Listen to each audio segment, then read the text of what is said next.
Visions of chaos. The darkness below. Poppy is standing on the deck of a merchant ship, wearily staring into the distance. They have been sailing on the sea for weeks now. The closest land is days of travel afar. Yet he cannot shake off the feeling of being followed by something unknown. He feels as this thought is slowly chipping away his strength, patience, and perhaps even his sanity.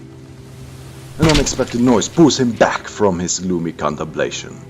His head darts in the direction of the sound, with fear in his eyes, then sees the clumsy sailor who accidentally tripped in a bucket cursing. He barely has time to regain his posture in a futile attempt to hide his growing paranoia from the eyes of the old captain approaching him. "Do you always have to look like you've just seen damn ghost?" he asks while offering the minstrel a bottle of liquor. Poppy grabs it without hesitation and takes a long sip from the cheap booze. "I hate to be the bearer of bad news, but the coin you gave us won't be enough for more than another week. If you can't keep the gold coming, we'll have to dock at the next port." He continues with sadness in his tone. Whether due to the empathy or the lack of further payment, it's hard to tell. Papa gives him a silent, sorrowful nod and retreats to his cabin to drink himself into sleep. Hours go by. The ship suddenly stops dead in its place, sending Poppy tumbling out of his bed.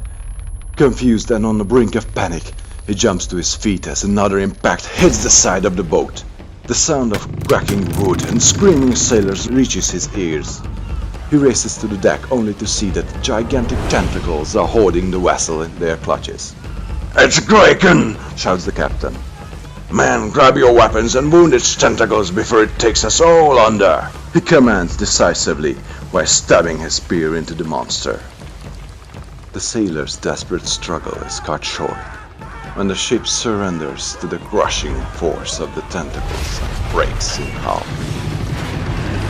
The massive construct sinks in mere seconds, dragging every last one of its former crew to the depths of the sea.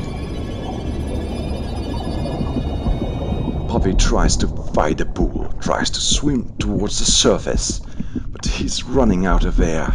His muscles weaken, and slowly his sight is filled with inky darkness as he descends towards the seafloor.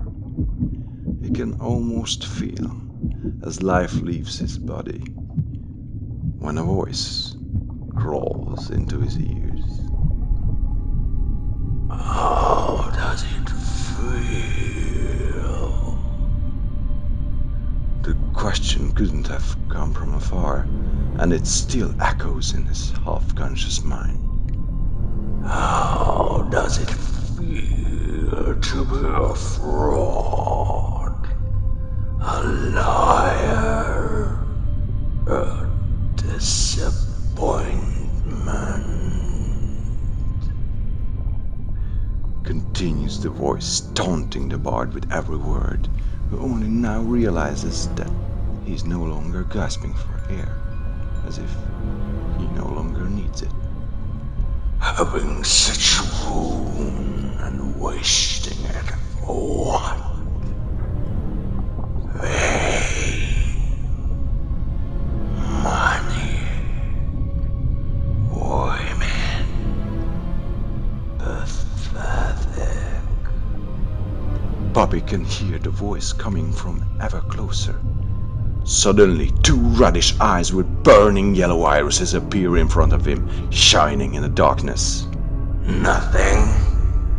No sarcastic remark? No witty comeback? Not even an insult? I thought you were a man of words." He knows he was, but that feels like a millennia ago.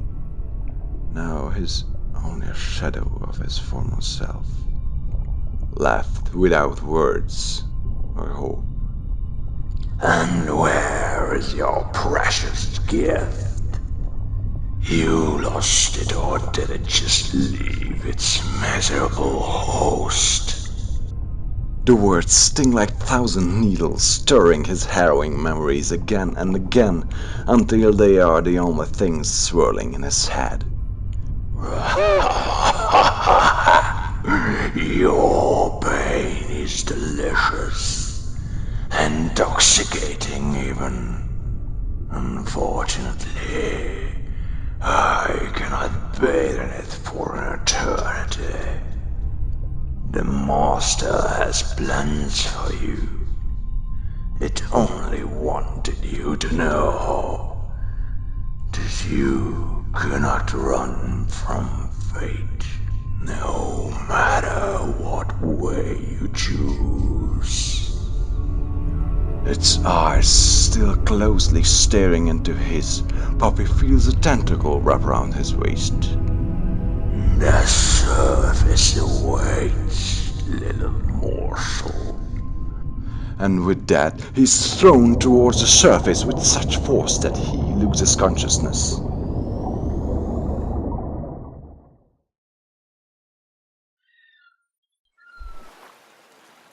He wakes up to the sound of seagulls and gentle waves, feeling the solid ground under him.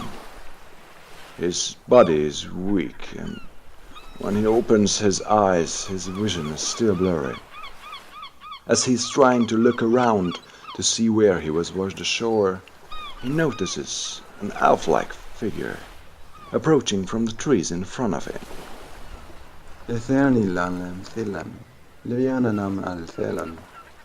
Says the figure in Elvish.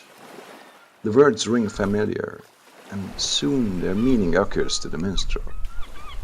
Do not worry, brother, for you are not alone. The man hands something to Poppy. Something that looks like an instrument. Perhaps a violin?